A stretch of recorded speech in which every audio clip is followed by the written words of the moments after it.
What's up, guys? It's your girl Ill with Her Reactions, and we are back with more Reesa Teesa story time, y'all. Now, before we get into part 4, I just want to say that she gave him a name. His name that she's given him is Legion. So, in this one, we're talking about Legion's lies about London and more ladies. The audacity of this man. Let's get into it. Part 17. Who the fuck did I marry? So, for context and just to clarify some stuff, going forward, I'm going to now call my ex-husband, I'm going to use the name that I call him in real life. So that way it clears up the whole fiance, boyfriend, husband, ex-husband thing. So, his name is Legion. Anyone that knows me will tell you that is what I call him.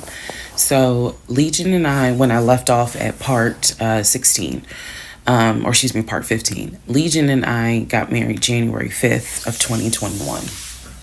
For the first 2 weeks, things were fine. We got into like a routine, basically. I would go to work, he would go to work. He was still leaving the house at around 6:15 every morning. He was still on the phone with his brother, the one that lived in Philly, every morning. That was their time to talk. From what I was told, the brother got off work. I guess he must have worked the third shift. And so he was getting off work as Legion was getting ready to go to work. So that was the perfect time for them to talk. He would talk to his brother in Baltimore and the brother in Augusta. Pretty much, just a quick phone call here and there, if not every day, every other day. So everything was pretty much the same. I would talk to my mom almost every day. I would talk to my aunt almost every day. So it was nothing to kind of, that's weird. That's what the morning routine was. He would talk. So I worked at Georgia State Patrol. And I said this in a previous video, but again, there were things I said in previous videos that I remember saying, hey, remember that because it's going to come back later. So I worked at Georgia State Patrol. I had been working there for almost 8 years, 7 or 8 years by the time Legion got into the picture. He was fine with the fact that I worked within law enforcement. I'm not a trooper. I'm not a sworn officer. I'm a civilian. However, he, again, his dad was a retired police officer. So he was perfectly fine in the beginning with the fact that I worked for Georgia State Patrol. He had been to my office before. He had met some of my co-workers. Obviously, even with COVID, because I still had to go into the office 2 or 3 days a week, he had been up there. So the friend who took me to the hospital when I had my miscarriage has met him. He and I have been to her home with her and her significant other before. So again, even in the world of COVID, when there were little times where you could get together with people, he has met people in my life. He has met my friend, or that particular friend, and he has met some of my coworkers. So when we got married, the first 2 weeks, like I said, was fine. And then it's as if something snapped. Something just changed. What was totally acceptable before, suddenly little comments were made. Why are you wearing that to work? You get off at 3:30, so you'll be home by 5, right? Things that had never happened before. He had never questioned what time I'm going to be home. Really, he didn't need to question it because when I'm off work, I leave. So it was never a situation of, I'm going to just sit around at work and just run my mouth because I have nothing to do. And then it turned into, he would call me every day from work. And I'm going to demonstrate how those phone calls went. But he would call me every day from work. And if he even so much as heard a male voice in the background, he would have little comments to me. Who was that? Are they in your office? Man, I never know who's around you, because it seemed like every time I call you, I have the hiccup, sorry. It seems like every time I call you, there's some man around. And I'm just like, at first I kind of shrugged it off. I laughed it off because it really truly was absurd to me. But then it became a bit more frequent. And so I really just didn't feed into it because I'm like, I don't know if this is some insecurity. I don't know if this is jealousy, because nothing has ever been done to make you feel any sort of insecure type of way. I've never entertained another guy, never flirted with another guy. Like, I don't know where this is coming from. So it is also important to note, we got married January 5th. Things started changing around 2 weeks later. And the reason why I know it's 2 weeks is because I had recorded an audio diary on January 21st is the date of the audio diary. And I talk about how maybe I had unrealistic expectations because it seemed as if things were changing with he and I. So 2 weeks pass. He starts making little comments. End of January comes, he informs me that he wants to start looking for a house again. I had no real desire to go through that process. So what he decides is that he's going to look for a house for us using his friend, the realtor, the one I did not meet. So he tells me that he and his friend have been talking and he's going to start looking at houses. And what he's going to do is basically, if he feels like it's a house I would like, then he wants to show it to me, because he feels like, I know that your attitude really isn't, you're in the mood to look for a house. So I'm going to start looking. And then if I think it's a great house, then, you can come see it. And I remember thinking, that's not going to work. You're not going to choose a house without me. And he was like, no, I'm not going to choose the house, but I just think that, me and old boy have been talking. And so he has some houses that he is representing. He wants to show me. So why don't you let me look at it? And if it's worth the time, then I'll bring you to look at it. So he already had some sort of plan in place after talking to his friend about how he's going to start looking at houses.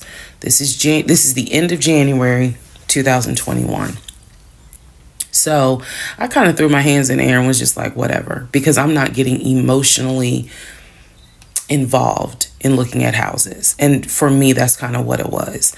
I felt like I would see a house, I could picture us living there, and then it gets snatched away somehow, some way.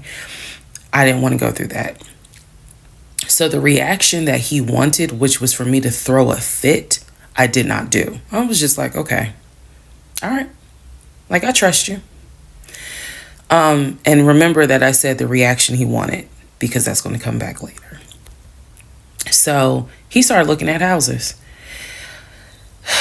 Funny enough, the houses that he looked at, none of them I actually saw. But he would call me and say, I'm at this house in Sandy Springs with the realtor friend. Apparently his realtor friend's name was Scott, not to be confused with the other Scott, the one that was actually helping us, that dropped us as clients. I want to make that clear. There were two Scotts. One is the realtor who was representing us, who said, hey, I need proof of funds. If you don't have those proof of funds, I cannot show you any more houses. The other Scott is his friend, who he had talked to on the phone at least 50 to 100 times in front of me. That's the Scott that he said is going to show me this house in Sandy Springs. Apparently the house was like $800,000. So he was like, I think that if I like the house, then I'm gonna bring you out here so you can see it. All right. Now let's go into part 8. Okay, part 18. Who the fuck did I marry? So he starts looking at houses in Sandy Springs, Alpharetta area with his friend Scott. I did not see any of these houses. I did not go. I didn't want to go. So what was starting to change is, remember I said before, He would leave the house every day at around 6:15. He would be home every day between 3:30 and 4 o'clock without fail. It was so, I shouldn't say it was annoying, but I could set my clock by the fact that I would hear that garage door open between 3:30 and 4 o'clock every day that he went to work. Even during lockdown, he still had to go to work. His job was only locked down for maybe a week. For me, I was allowed to work from home, but unfortunately, I did not handle it well. And so I would fall asleep and not check email. So my boss was like, yeah, you're going to have to come back to the office because you're not trustworthy. And I wasn't. I mean, I would watch Netflix and not even be on my computer. So I had to start going back to work every day, 5 days a week. And I was, me and another lady were the only two in there because we were the only two who did not handle work from home properly. Anyway, that's another story. So Legion he started to not come home by 4 o'clock. He started to come home 5, 5:30, 6, 6:30, sometimes 7 o'clock. Because he was saying that he was looking at houses after work with his friend Scott. So it definitely was noticed that things are changing. And I just, at this point, kind of emotionally and mentally, I was just like, I don't know what to do. This is the end of January. Remember, I told you in part 15, I got married January 5th. By January 31st, I kind of knew I was in trouble. And by the end of January, sure enough, I knew things were changing in a way that I was like, I hate to sound redundant, but what the fuck is going on? So he's still maintaining the story of looking for a house. I had already let him know my lease is up in August. When my lease is up in August, I am moving to Cobb County. And then my attitude was kind of like, you can go with me or you can stay here. I don't care, but I'm moving. I'm leaving Clayton County. The reason why I was so adamant to move was not because of Clayton County. It was not because of the house that I was in. It was because Legion had started to create this narrative that he was beefing with my female neighbor. He was trying to get me to believe that my female neighbor to the left of me somehow was interested in him. And so she would make these little comments and he would come in the house complaining about her and her music and the fact that she had, different men over to the house. It was driving me crazy. And all of this was kind of starting in January. So when I say that, it really seems like we got married January 5th and then we had 2 weeks of peace and then something just snapped. I literally mean something just snapped. So he's looking at houses. Now we're moving into February. February obviously is my birthday month. He did good. He did good to make He went all out for Valentine's Day. He went all out for my birthday. My birthday and Valentine's Day are February 14th and February 15th. So he went all out on both days. Y'all ain't even gonna believe this story. But I said I would share even when it makes me look bad. So the weekend after my birthday, and what I mean by that is if my birthday was on a Tuesday, we're talking about Saturday. The weekend after my birthday, he gave me money to go to the nail salon, go get a manicure and pedicure. So I leave the house. I take his car. His car was in the driveway. We had a key to each other's car because, again, we're married at this point. We're talking February 2021. So I take his car and I drive to the nail salon over in Morrow. I'm in the chair getting a pedicure and I get a text message from my husband saying, someone was just at the house looking for you. And I'm like, who was looking for me? Well, who was it? And he said, I don't know. I think it was this is through text. I don't know. I think it was some dude you used to mess with. Okay. I was like, what are you talking about? He was like, I'm telling you, some guy just came to the house looking for you. I told him you were not here. So at this point, y'all, I'm in the chair at the salon. I'm freaking out because I'm like, who the fuck has the audacity to come to my home unannounced, uninvited, talking about they're looking for me? Especially because before I met my husband, I was working the last shift at Amazon as a part-time job. So I had not dealt with, dated anything with anyone for about a year before I met him in March of 2020. So I really was like, who the hell is this coming to my house? So I finished the pedicure. I head home. Once I get home, I'm like, what are you talking about? What happened? And so I'm frazzled in a way. And he's calm. He was like, yeah, it was a black Dodge Charger. They pulled into the driveway. They backed in. They backed in as if they had been here before. So clearly this was someone who's been to your house. He got out the car. He said, I opened the door and I went out there and I said, is there something I can help you with? And he said, the guy said, I'm looking for, and gave him my name. And he said, I'm sorry, she's not here. And he said, he was like, oh, okay. All right then. And just got in the car and drove off. And I was like, my brain stopped working. Because I'm thinking, who the heck could this be? A Dodge Charger? I was like, are you sure that it wasn't law enforcement? Like, was it the sheriff's office trying to serve me with a lawsuit for a credit card I didn't pay? He was like, no, he was in regular clothes. He was like, and it was not a police car. It was not a marked unit, basically. And so I'm just like, who the heck could this be? And he was like, I know who it was. And I said, who? He was like, I think it was your ex. I said, what ex? He was like, the one that you had dated for 2 years.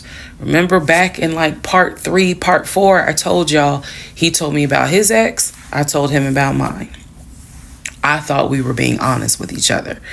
So now, fast forward to February 2021, and he's telling me, yeah, I think it was the ex that you had been dealing with for those 2 years before you met me. I said, so you think that he showed up to the house uninvited after 2 years? And he was like, well, whoever it was clearly was comfortable backing into our driveway, getting out the car, and was like, I'm here to see, and gave him my name. And so he was like, she's not here. Is there something I can help you with? And the guy was like, nah, it's cool. And then just got in the car and drove off. So, again, brain is like, who could this be? So then Legion says to me, you know what? The way that you reacting to this is real suspect. And I'm like, what are you talking about? He was like, you over here freaking out. I told you I took care of it. I told you it was fine. And you over here freaking out, which makes me wonder, what have you been up to? Now, let's go to part 19. Okay, part 18. Who the fuck did I marry? So he says to me, the way you're acting is real suspect, because I told you it was fine. I took care of it. He was like, I ain't even worried about it. He was like, obviously that nigga didn't know that you now married, that you've moved on. And so now he knows it.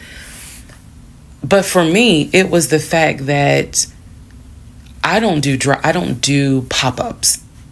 Don't come to my house unannounced. So if someone has done that, for me, it automatically feels like a violation, and it feels like it needs to be addressed. So it was not as simple as, I already took care of it, it's fine, let it go. Nah, we ain't letting nothing go, because you don't have my permission to show up to my house. And before this turns into something where I'm going to be on Fox 5 News, I need to address that with you, because that is not okay. So he didn't like the reaction I had to the story he told me, where someone basically disrespected my home. And he felt like my reaction was really suspect. So, what I'm gonna get into the little details that he did not know about. So he tells me again, it was a black Charger, a black Dodge Charger. They backed into the driveway.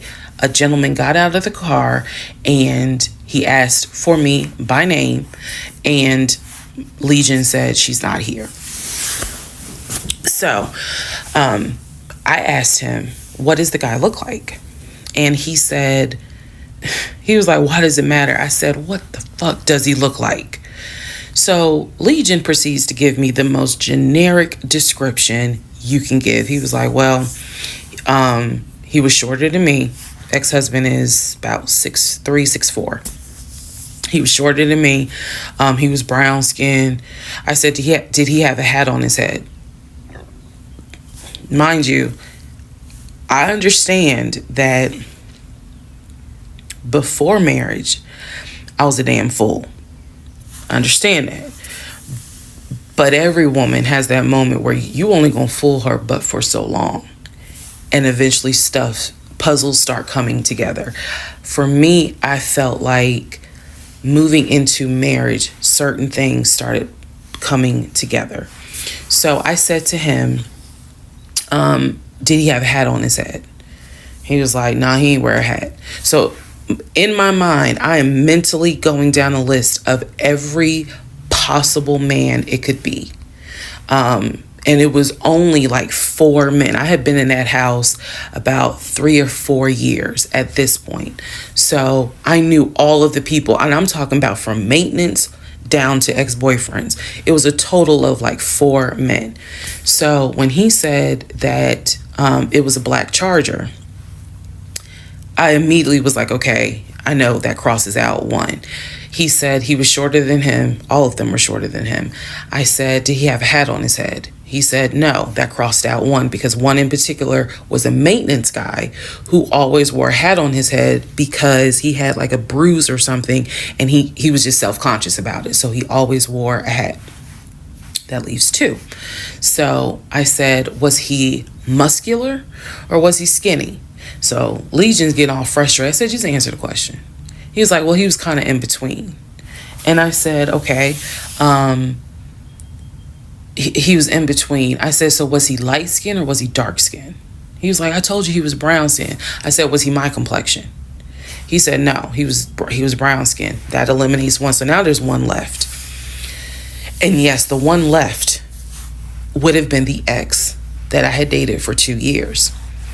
And so he was like, I know it was your ex. I know it was your ex. And I was like, that don't make no sense, because the ex that in my mind, I'm saying this, the ex that I had dated, he and I had no contact with each other, and he was not the type to just pop up at your house. That ain't his style. Not to mention, and I ain't tell Legion this, that man would not be caught dead driving a Dodge Charger. He hated Chargers because he drove it as a patrol car. So I didn't say anything. I just was like, that's weird. So what Legion didn't know is that at the time I had a security system. So I had a security system where anytime the front door, the garage door, or the back door was open, basically any entry point, anytime it was open or closed, it would send me a text message notification. So when he's telling me all this, I'm looking at my phone and I see a notification where the front door was opened and it was shut, all within the same minute. So for example, if it says front door open at 1 p.m., front door closed at 1 p.m. So whatever he did was within those 60 seconds. He's telling me the story of the guy got out the car. He opened the door. He went out there, can I help you? And the guy said, I'm looking for, and Legion said, no, she's not here. And so he said the guy kind of was like, okay. And he was like, all right, thank you. And got in the car. and drove off. Legion has also told me that he watched him drive out of the neighborhood, which means because of the way the house was set up, the townhouse, he would have still been outside watching this. I could be wrong, but something in me was like, that would take more than 60 seconds. So for the door to have been open and shut within the same 60 seconds, I was like, okay. So also what he didn't know, we didn't have a Ring door camera, but my neighbor did. And her Ring door camera caught my driveway. The view of the camera could see my driveway as well as her driveway. And so whoever was coming in the door, our driveways were right next to each other. And then on the other side of it was the grass. So it was a perfect view of my driveway. So she, I had texted her and I said, hey, were you home? I think I texted her the next day because I said, were you home on Saturday? And she said, no, I wasn't. What's up?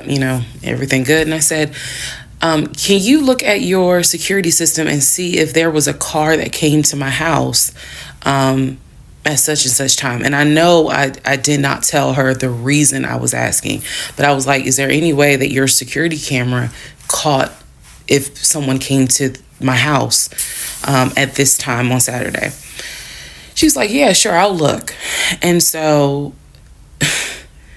maybe about a couple of hours later, she texted me back and said, hey, I looked at the camera, but I didn't see anything. And I said, okay, by any chance, did it catch if someone maybe walked up the driveway? Like maybe it wasn't a car in the driveway, but someone walked up. She said, I didn't see anything with your driveway yesterday. So I said, okay. And I knew that something in me again was like, nobody came to the house. So now here we are, a month and a half married. And now is when I'm like, why the fuck did he make that up? Because no one came to the house. No black Charger came to the house, backed into the driveway. Nobody got out the car and asked for me. Nobody was looking for me. So now I was sitting in the bedroom thinking through all this, and I'm like, why the fuck did he make that up? Because that's what happened. I'm looking at the text messages on my phone where he's telling me someone just came to the house looking for you. But no one came. So what was the purpose of that? And then something said to me, something in me said, he wanted to see your reaction. He just wanted to see the reaction. You had been too calm, and so he wanted to see a reaction. So this man gaslit me like I was Georgia Natural Gas just to get a reaction. Welcome, ladies and gentlemen, to part 20 of Who the Fuck Did I Marry? All right, part 20 of Who the Fuck Did I Marry? So after the black Dodge Charger incident, things were quiet. Legion was fine. Legion slept just fine. Me, that shit played over in my head for days and days and days. On one hand, I was like, I know nobody came. My head knew nobody came to the house. My heart was like, but maybe he didn't make it up. So the head and the heart were absolutely playing a tug of war because, again, I really couldn't fathom that he was making it up. But nevertheless, I filed it in the back of my mind in my little filing cabinet, my mental filing cabinet. So a few weeks later, we go out to eat at this restaurant in Atlanta. It's a burger place, and I'm going to do my best by the time I post this to put the name of the burger place on the screen. So we go to the burger place, eat dinner. Everything was fine. As we are leaving, he says to me, did I ever show you where my grandmother's buried? This is the grandmother that passed away from COVID in 2020. And I said, no. I was like, we haven't been over here. And so he was like, let me show you. So He drives us to the cemetery, which is not far from the restaurant. He drives us to the cemetery, goes around and around, and then it comes to like a little hill in the cemetery. And he was like, you see the headstone. The headstone had like the family name on it. And it did not have, for example, John David Doe. It just had Doe. Okay, so there were no dates on it. So it reminded me of just a headstone where it was probably multiple family members buried underneath it. That's what it reminded me of. And so he was like, my grandfather and my grandmother are buried there. I do recall him telling me when the grandmother died in 2020 that she wanted to be buried next to his grandfather. And so we're sitting in the car because we can see the headstone like on top of the hill from the car. And he tells me that that is where his grandmother and grandfather are buried. That the family was able to get her, her wishes were to be buried next to the grandfather. Okay. So as we are leaving, we take a different route home. So we get on the highway. If you're from Atlanta, you'll know what I'm talking about. We get on I-75 North. And we're kind of we're just driving around, to be honest with you. But we're taking the scenic route. We get on I-75 North because the reason why I remember is because when you're on I-75 North going towards Atlantic Station, on the right-hand side, you will see the Varsity. You'll see all these tall skyscraper buildings. One of the buildings has the letters NCR on the building. As we're coming up towards the building, he says to me, do you see the NCR building? I said, yeah. He said, the building behind it, my job bought that building. That's where we're going to have, we're setting up operations. And I was like, why the hell would y'all buy a condiment company in downtown Atlanta? He was like, no, we're not doing production there. It's just going to be offices. And that's where we're going to handle like the business portion. The production is still being done in Gwinnett County out in Duluth. And so I was like, oh, okay. He was like, that's where I keep the company car. So I was like, the company car? I said, aren't you supposed to be bringing the company car home? And he was like, I don't want to bring the company car home because it's Clayton County and it's a $90,000 car. And I don't want no problems. So he's telling me that he keeps the company car at the building downtown Atlanta that's behind the NCR building. I barely could see what building he's talking about, but he was like, it's the building right behind it. And so he's telling me that that's where his office is. So I said to him, take me to your office. I know it's a Saturday, but shit, you one of the VPs, right? So take me to your office. No, I had not been to his office simply because, again, COVID. So I was like, take me to your office. And he was like, I can. He was like, that's no problem. So do I have the other phone? I do. So y'all are in luck. So I can maybe reenact how this goes. So he gets off the exit and starts driving towards the NCR building. While he's driving towards the NCR building, he always has kept his phone in his left pocket. This is my left hand. So he pulls his phone out and he starts calling.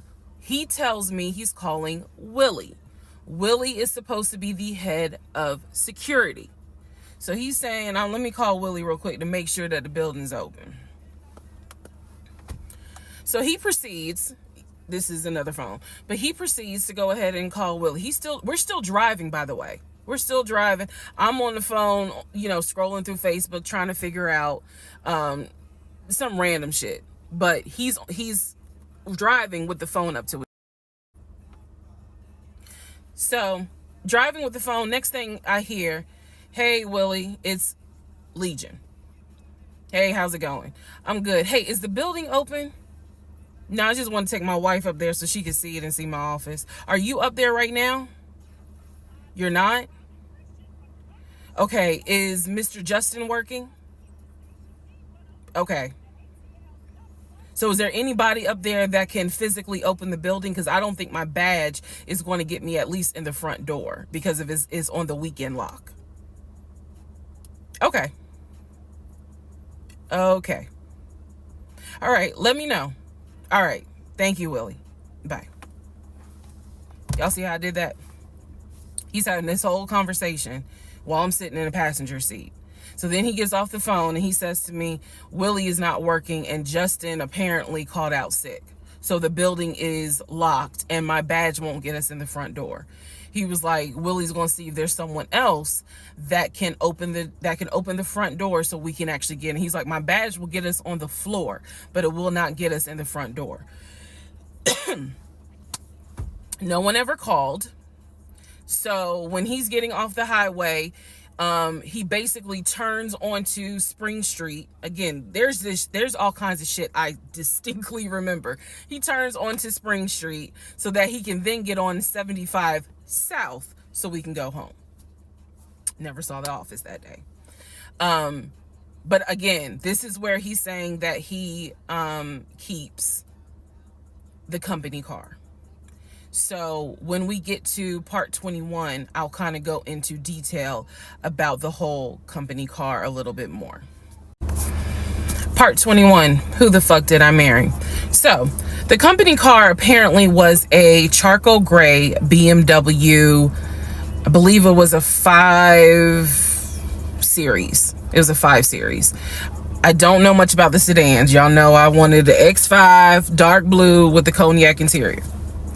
He got the BMW 5 Series, charcoal gray. He sent me a picture of the car.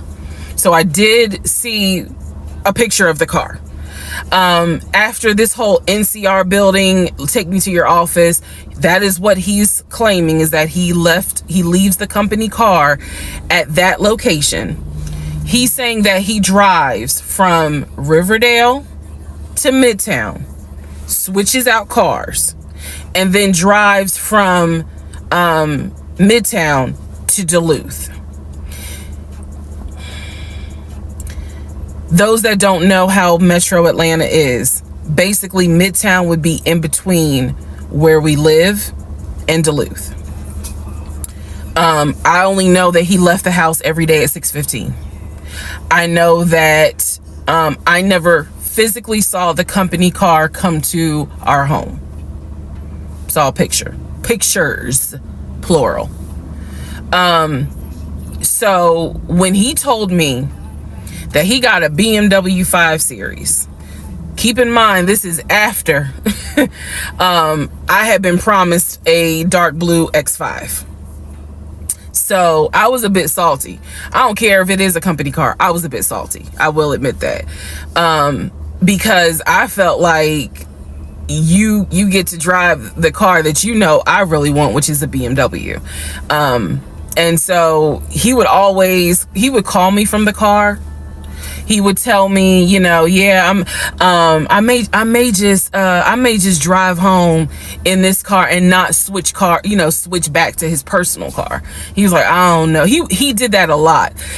And I realize now in 2024, he did that because he knew how excited I was to actually see the car. Because shit, I wanted to test drive it myself, to be honest with you. And he knew that. So reactions. So he would say stuff like that, like, man, I'm so tired, I might just drive the company car, go ahead and go home, and then just let me park it in a garage type thing. So eventually he stopped doing that because I didn't want to hear nothing about that car. I'm driving a Nissan and you driving a BMW after you promised me a BMW. So I don't really want to hear nothing about it. So in terms of the company car, I did see that it was according to the pictures, a charcoal gray BMW 5 Series. If you're asking me the exact model, I don't know. But I know it was a 5 Series because I know the 7 Series is slightly longer. So it's a 5 Series sedan. So after the whole situation with the cemetery to see his grandmother and grandfather's headstone, then there was the NCR, the office is open, oh, it's not open, Justin ain't working, Willie ain't working. Willie is supposed to be head of security, but he ain't working. Okay. So at this point, I'm already numb. It is important for me to point out how numb I became dealing with him. mind numbing, because I just got to a point where it was like, there's always something. There's always something. So of course we're not going to go to the office, because there's going to be something. So this is the end of February. My birthday had already passed. There clearly was tension on my end, not so much tension on his end. So I get home a couple of weeks later. We are now in the beginning of March. This is something personal about me. The only way you would know this is if you know me. I have been dying to go to London and Paris. I had a layover in London when I did a study abroad, but it's not the same. I want to go to London and be a whole tourist. I don't care. I want to see Buckingham Palace. I want to see the Tower of London. I want to see Paris. I want to see the Palace of Versailles. This is something, if you know me, you know she wants to see Paris. She wants to see London. So I get home from work. This is the beginning of March. I get home from work, and on the counter is a folder with like a little bow on it. And I'm like, oh, what is this? Is this like mail? Like, was this something that you got at work? He's like, nah, it's a surprise for you. I open up the folder. Inside the folder is like a trip itinerary. It is not an actual booked trip. It's like an itinerary. A trip for two to go from Atlanta to London. The trip should have happened, and it was the month on there was like July. So it was a summer trip. So he tells me, I'm going to take you to London. He was like, I wanted to take you for your birthday, but certain things fell through. He was like, so this summer in July, we're going to go to London. He was like, I've already made a reservation for us to stay at the Savoy. Again, there are certain things that my brain just was like, remember that. He said, I've already made a reservation for us to stay at the Savoy. I didn't know, as much as I want to go to London, y'all, I didn't know anything about the Savoy. And so I remember going to look it up, because I was like, what is the Savoy? Well, apparently the Savoy is bougie, very bougie. So I was so excited. I cannot tell y'all how fucking excited I was when I saw that he had printed out British Airways. Like, he was speaking my language. I am one of those people, I'm a planner. So when he's saying, I'm gonna take you to London, and he took the time to research flights and print it out, and research the Savoy and print it out. And there were different, not excursions, but there were different things that you could do. You could go see the Tower of London. You could go see Buckingham Palace, changing of the guard. We could go have high tea at certain places. He was like, I don't really want to go, but I know you're dying to go. So he was like, you know I love you, and I would do anything for you. Blah, blah, black sheep, have you any wool? And so he was like, I'm going to take you to London in July. The trip did not include Paris. That's fine. But I was so excited. So excited. And so this is the beginning of March. I was like, this is great. Hopefully this happens. I knew I needed to renew my passport, and he was saying that he had to renew his passport as well because his passport had expired. So both of us were like, okay, we need to get on this if we're going to try to make it to London in July, and it's now March. Me being the planner I am, I think I went to work the next day and printed out the passport applications so that we could fill it out and go ahead and get that process going. So, needless to say, something must have happened, and I don't remember what it was. We just simply didn't fill out the application for the passport. So, fast forward, we're now at mid-March. Mid-March, the decision was made that my mom, who lived in Arkansas, was coming to visit us. She would be coming, I believe, the second week of April, and she was going to stay a week and then a few days. So like maybe a total of 9 days. Not quite 2 weeks, but a little over a week. So she was coming in April, and I was excited. Legion was excited because he was excited to physically meet my mom. He had talked to her on Zoom, he had talked to her on the phone, but he was excited to physically meet my mom. And my mom was excited to physically meet her son-in-law. So this is mid-March. I'm going to go into part 22 where I explain what happened with Facebook Messenger. Part 22, who the fuck did I marry? So now we are in March. This is right after he had surprised me with the announcement of we're going to go to London for a trip in July. Because we definitely didn't do a honeymoon. We definitely didn't do any sort of trips together. So the idea was we're going to do a trip in July together.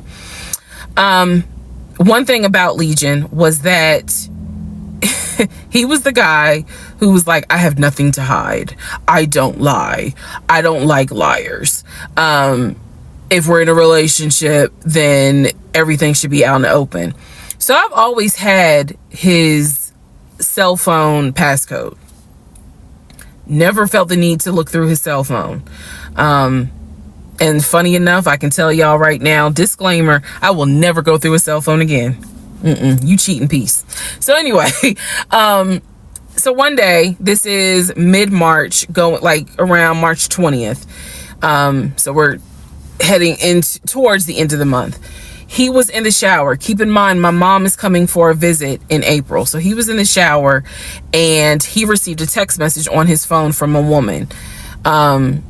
The text message, because it was a preview, so the text message was something where if you didn't know the context of the text thread, you could either go left or you could go right with it.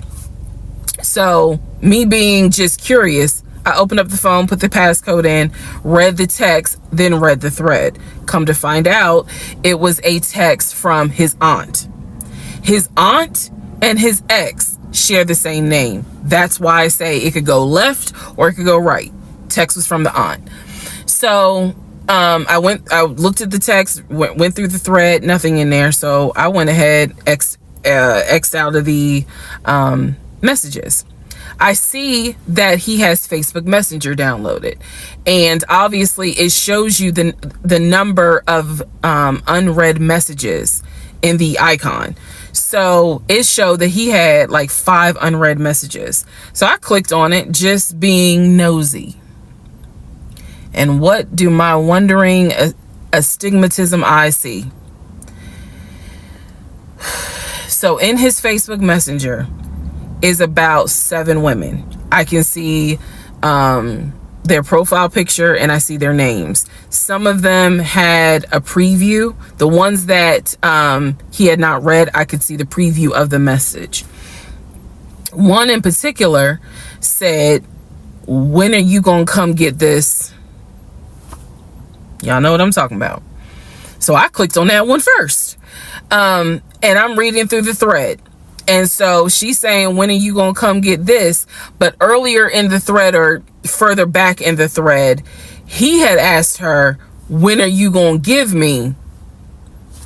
And she said, when lockdown is over. So from what I could piece together, he had not yet physically gotten with her. But had there been no COVID, he would have smashed all day, every day. The other messages were innuendos, meaning the other messages from the other women were innuendos. They were not as graphic as the one between him and her. So I'm reading these messages, and what is interesting is that the person I am married to is not the person in these messages. Like, this man was on some nasty shit.